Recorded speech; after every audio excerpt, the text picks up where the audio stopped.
kita berdoa terlebih dahulu. Dimohonkan ketua kelas untuk memimpin berdoa. Berdoa dimulai. Selesai. Baik, terima kasih ketua kelas. Halo semuanya, apa kabar? Sehat, Bu. Alhamdulillah sedang sehat. Pada awal pembelajaran ini, Ibu akan memulai dengan mengecek kehadiran kalian ya. Novela Firane, Ya, Bu. Miftahul Iksel, Hadir, Bu. Rafina Sendasari, Hadir, Bu. Rahmi Yulia, Hadir, Bu. Rafito. Hadir, Bu. Baik, terima kasih.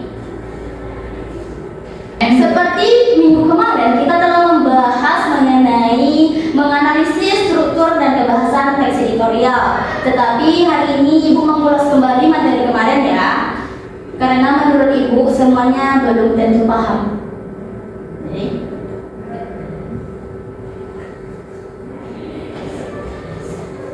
Di teks editorial ini terdapat struktur serta kebahasaannya. Di bagian struktur ada bagian-bagian di strukturnya dan ada juga kerangka teks editorial. Sedangkan di kebahasaan terdapat unsur dan juga merancang teks editorial tersebut. Sebelum memulai pembelajaran, Ibu akan membagikan lembar kerja mahasiswa masing-masing mendapatkan satu ya.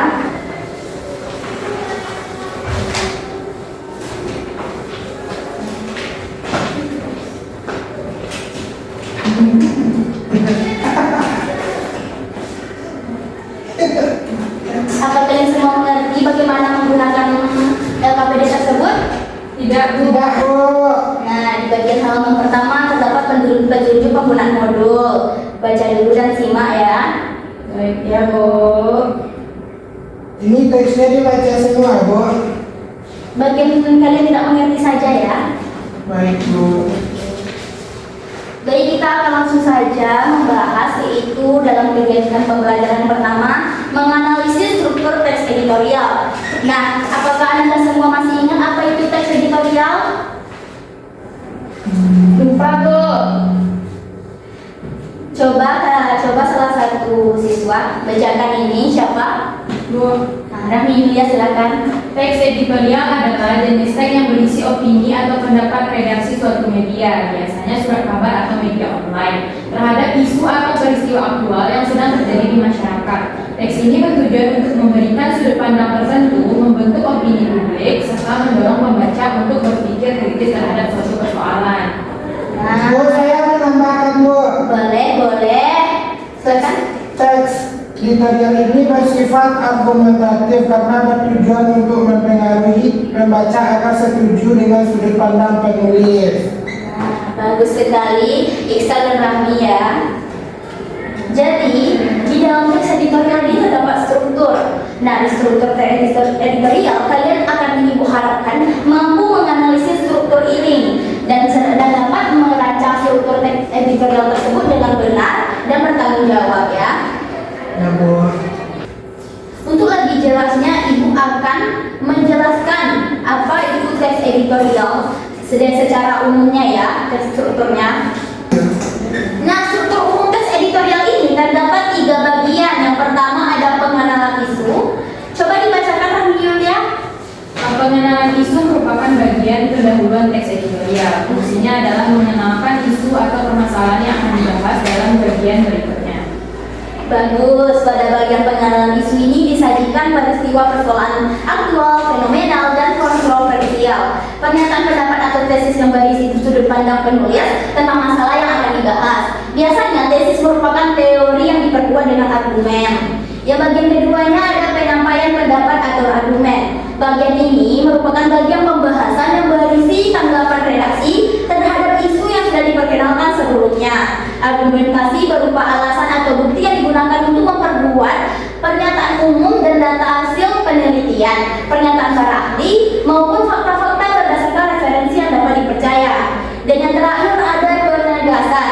Penegasan dalam teks editorial berupa simpulan, saran, rekomendasi. Di dalamnya juga terselip harapan redaksi kepada para pihak terkait dalam menghadapi atau mengatasi persoalan yang terjadi dalam isu tersebut. Pernyataan atau penegasan ulang pendapat ini berisi penegasan ulang pendapat yang didukung oleh fakta untuk memperkuat atau menegaskan Untuk lebih jelasnya atau kalian dapat memahaminya dengan lebih baik, coba kalian baca pada halaman sebelumnya terdapat sebuah teks editorial. Coba kalian baca yang berjudul Dampak Virus Corona di Ranah Fashion. Nanti ibu tunjuk salah satu bagi kalian yang memahami mana bagian pengenalan isu, mana bagian pernyataan pendapat, dan mana bagian penegasan. Ibu kasih waktu 15 menit. Bu, kan di teksnya ada nomor-nomor tuh Bu. Jadi nanti pas membaca album pembagiannya nomornya aja yang disebutkan Bu. Yang disebut itu kayak gini, kayak ada pengenalan isu itu dia di bagian paragraf ini kan nomor ini kan kayak nomor 1 itu paragraf 1, nomor 2 paragraf 2 gitu kan. Jadi kalian kalau kayak lihat paragraf 1 sama paragraf 2 ini kayaknya ini pengenalan isu deh. Jadi kita bacain pengenalan isunya ada pada paragraf 1 dan 2 Bu, kayak gitu. Ngerti? Ngerti Bu. Ngerti Bu. Ngerti Bu.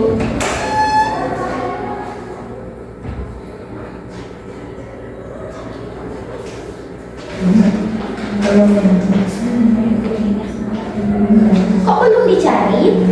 Lagi proses Bu. Oh. Dia misal tidak boleh kayak gitu sama teman ya. Kayak dibaca.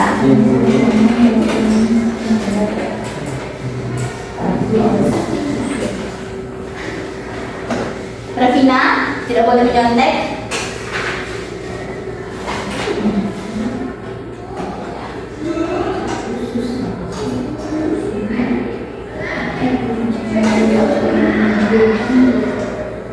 Oke, baik. Siapa di sini yang sudah dapat apa bagian-bagian strukturnya? Sudah Bu. Oke.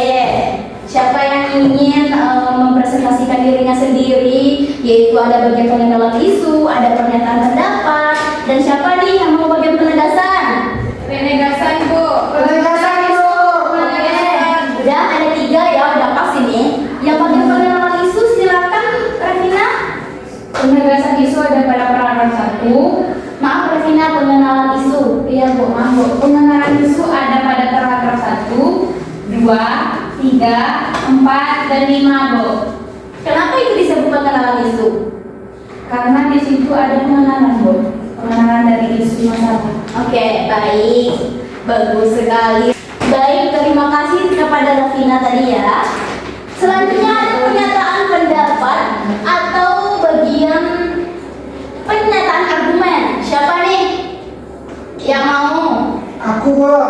Boleh, silakan Michelle. Pernyataan argumen terdapat pada paragraf 6 sampai paragraf 16 Bu. Oh, oke, bagus. Kenapa itu disebut pernyataan pendapat? Karena di dalam paragraf 6 sampai 16 itu tertuang semua pendapat-pendapat yang disampaikan Bu. Oke, bagus. Isol pasti sudah paham sekali apa itu strukturnya. Bagian yang ketiga itu penegasan siapa? Oke, Rami Yulia sangat semangat ya.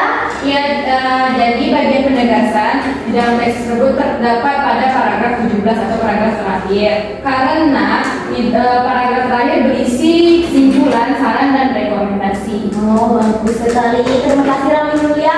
Tepuk tangannya untuk mereka berdua.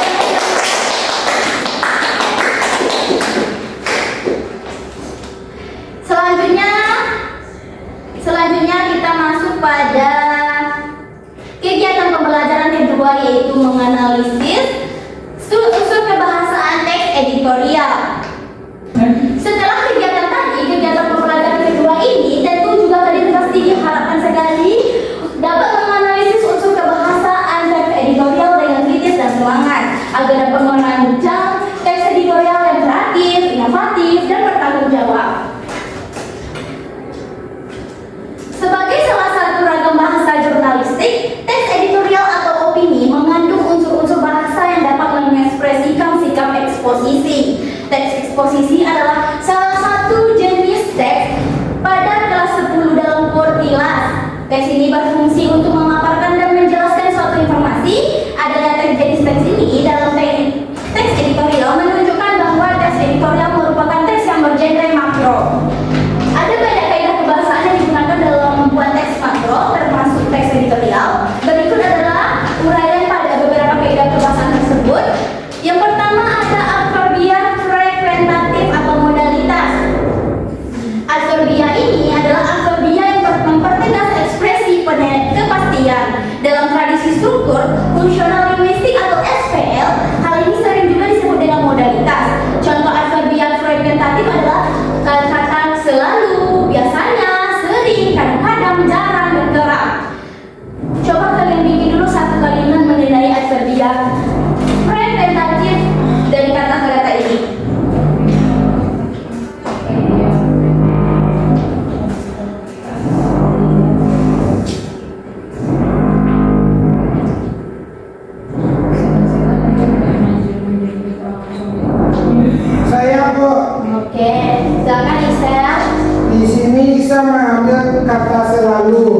Contohnya, ia selalu dapat terlambat saat pergi ke sekolah. Oke, bagus sekali. Tepuk tangannya untuk Excel. Terima kasih ya Excel. Yang kedua ada konjungsi.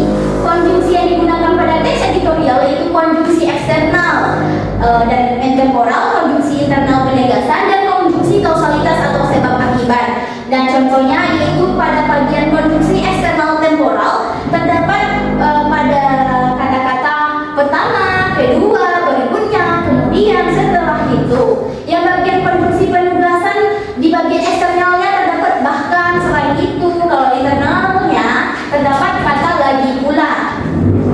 Dan yang konjungsi kausalitas sebab akibat, yang bagian eksternalnya ada bagian oleh karena itu, jadi, oleh sebab itu, dengan demikian. Nah, yang di bagian internalnya ada kata karena, sehingga.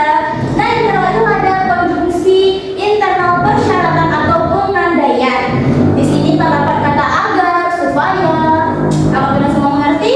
Ngerti, Bu. Tahu bagiannya yang mana-mananya? Tahu. Bagus sekali. Yang ketiga ada verba atau kata kerja. Nah, dari tadi Ibu melihat Rafito tidak memperhatikan sama sekali. Coba Rafito jelaskan apa itu verba atau kata kerja.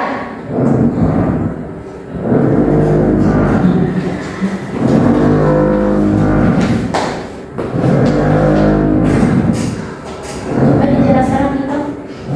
Ya.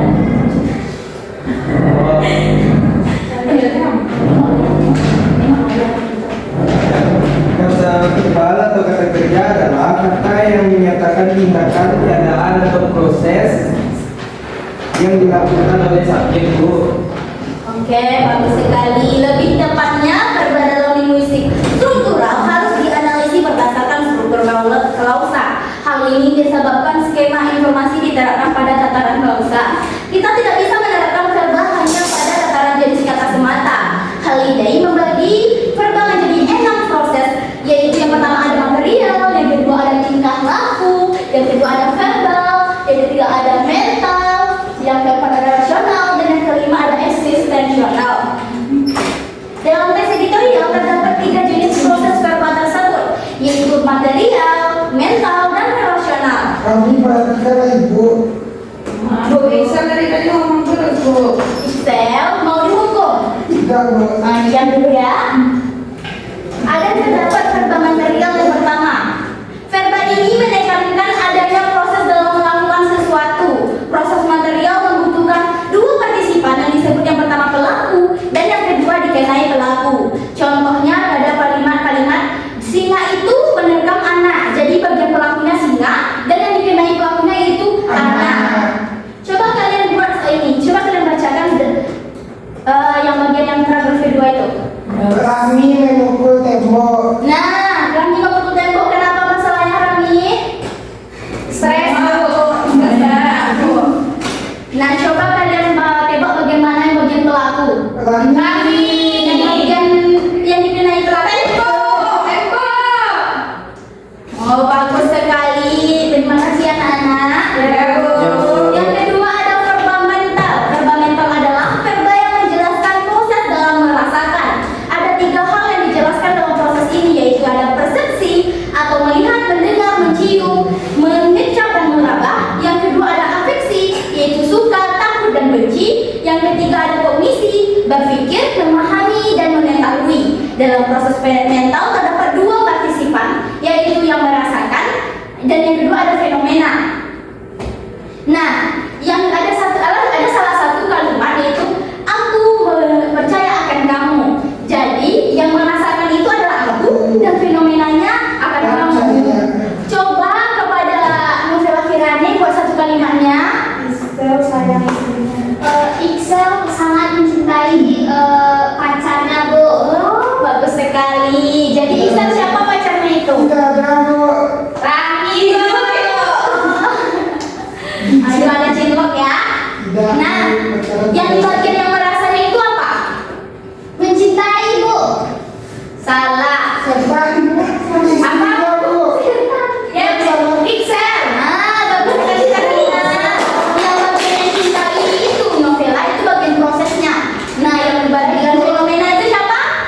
pacarnya. Nah, pokoknya itu ya bagian kalimat terakhir. Nah, yang ketiga ada proses relasional. Verbal relasional adalah proses untuk menjadi sesuatu. Terdapat 3 tipe relasional, yaitu yang pertama ada intensif. Intensif ini adalah A adalah B, yaitu membentuk hubungan persamaan di antara dua entitas. Yang kedua ada keadaan A ada pada B, yaitu mendefinisikan suatu entitas berada pada suatu tempat, waktu, dan sikap. Yang ketiga ada posesif atau kepemilikan. A memiliki B, yaitu mengidentifikasi bahwa satu entitas memiliki entitas yang lain gitu. Nah, setiap proses di atas menciptakan 2 model. Yang pertama ada atributif, B adalah atributif untuk A. Proses ini membutuhkan 2 partisipan, yaitu penanda dan petanda, atau penyandang atau sandangan. Contohnya pada kalimat politikus sanaya telah memiliki gaji dan tunjangan yang memadai. Menurut anak-anak, yang mana bagian penyandang? Politikus. Nah, bagus sekali. Nah, bagian sandangannya Sana. Telah Gaji. gaji dan tunjangan yang memadai. ya, bagus sekali Rahmi. Yang telah memiliki itu Rahina, itu bagian relasional atributifnya ya. Dan yang kedua ada identifikasi. B adalah identitas bagi A. Proses ini membutuhkan 2 partisipan yang disebut token dan yang teridentifikasi, dan partisipan nilai dan teridentifikasi. Ada salah satu kalimat yaitu tugas kepala daerah adalah memimpin daerahnya. Nah, bagian teridentifikasinya yaitu tugas kepala daerah, bagian adalah relasional atributif, dan bagian memimpin daerahnya adalah nilai. So, ingat-ingat ya Ananda, bagian intensif itu adalah A adalah B, dan bagian keadaan A ada pada B, dan bagian posisi atau kepemilikan A memiliki B. Ingat-ingat ya kata kuncinya yang itu. Baik, Bu. Bagus sekali. Yang keempat atau yang terakhir modalitas. Salah satu ciri kebahasan teks editorial adalah adanya penggunaan kalimat pendapat dan pandangan seorang penulis terhadap suatu permasalahan yang disebut dengan tesis. Nah, tesis ini ada pada apa tadi?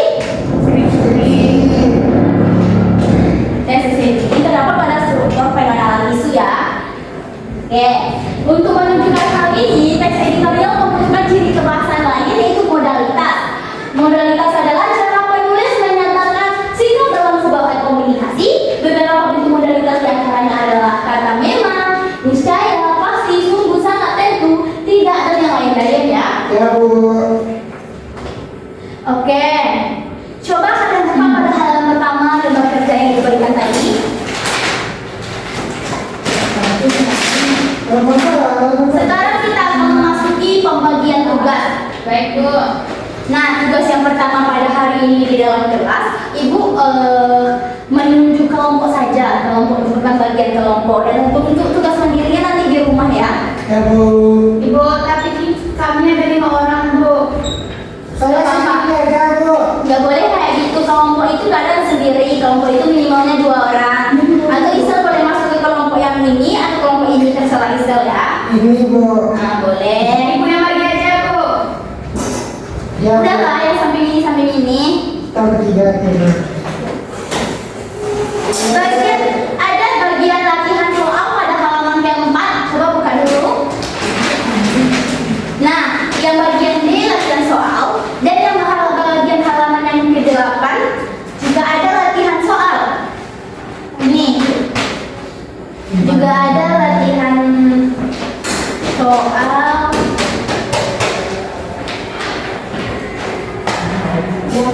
Nih, yang bagian E ada latihan soalnya. Nah, kan ada 2 latihan soal tuh. Bagi kelompok yang pertama yaitu rumah kelahiran dan Rahmi kan, itu kalian bikin latihan soal yang pertama, dan bagian kelompok yang ini kalian bikin bagian soal yang E. Yang ini yang D, yang ini yang E ya. Kalian mengerti? Tidak Bu, kami tidak ada yang bukan soalnya Bu. Oh, itu Ibu sudah bagikan tadi. Ada Bu, ada Bu. Oh, terima kasih. Ya udah, Bisa ya, Bu. Gak apa-apa. Mungkin ada kesalahan di situ ya. nggak apa-apa. Kita semua di sini belajar, jadi kalau kalian nggak tahu atau nggak paham coba ditanyakan, jangan malu-malu. Bagus kok Isa itu. Ya, iya sih.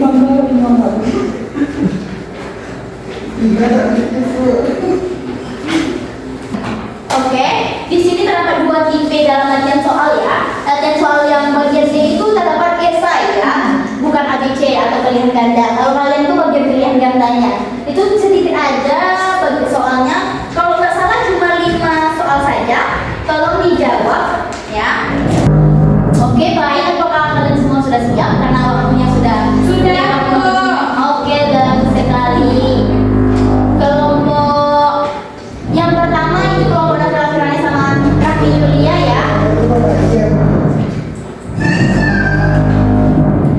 Jadi menurut kalian bagian strukturnya itu ada apa saja?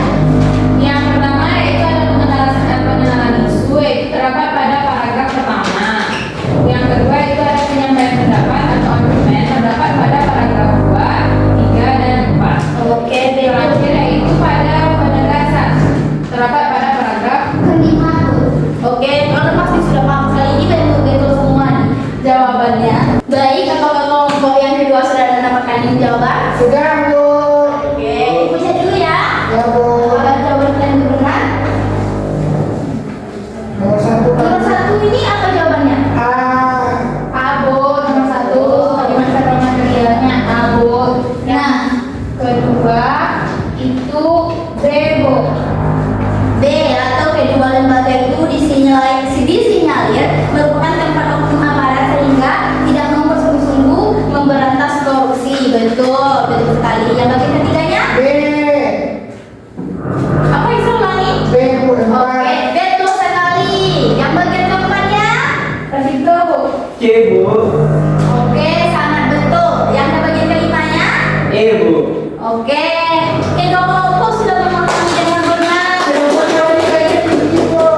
Dan terima kasih ya bagi yang ikut berpartisipasi.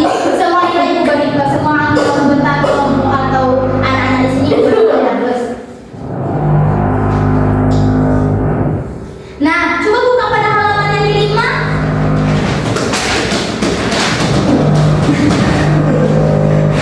Setelah tugas kelompok, maka ada tugas mandiri ya. PR, Bu. Betul sekali Rafina, ada PR. Tapi PR ini dikerjakan di rumah itu secara mandiri, bukan berkelompok. Tapi boleh makan jauh. Kan ibu udah bilang itu secara mandiri. Ya, Bu. Soalnya Revina tinggal di Padang, mami di Bandung, Bu. Jauh sekali ya. Ya, Bu. Jadi kalian kalau tidak tahu boleh tanyakan ibu secara itu di chat dan boleh ditanyakan kepada teman. Di sini pasti soalnya kan sama, tapi belum pasti cara kalian menjawabnya itu sama juga ya. Nanti kami udah mencontoh ke Revina, Bu. Nanti ibu juga pasti tahu nanti siapa yang mencontoh. Jaring nanti di kampung itu nggak ada jodoh, Bu. Iya, kalau nggak ada jaringan, coba tanyain gitu. Kan ada buku. Oh iya, Bu. Baik, Bu. Coba beli buku. Baik, Bu. Oke, baik, bagus sekali. Bagiannya itu yaitu tugas PR kalian itu ialah ada di bagian Itu dicatatkan, Bu. penugasan mandiri. Iya. Oke, Bu. Soalnya nggak perlu dicatat, cuma kalian perlu itu aja sih jawabannya. Ya, Bu. Nah, ada penugasan mandiri, ada dua nih. Ada penugasan mandiri, ada di bagian evaluasi. Nah, evaluasi ini pilihan ganda ya. Kalian harus menjawab dengan benar ini. Nanti minggu depan ibu bisa ikut program. Semua paham mengenai tugas di rumah? Paham, Bu. Semua paham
bersyukur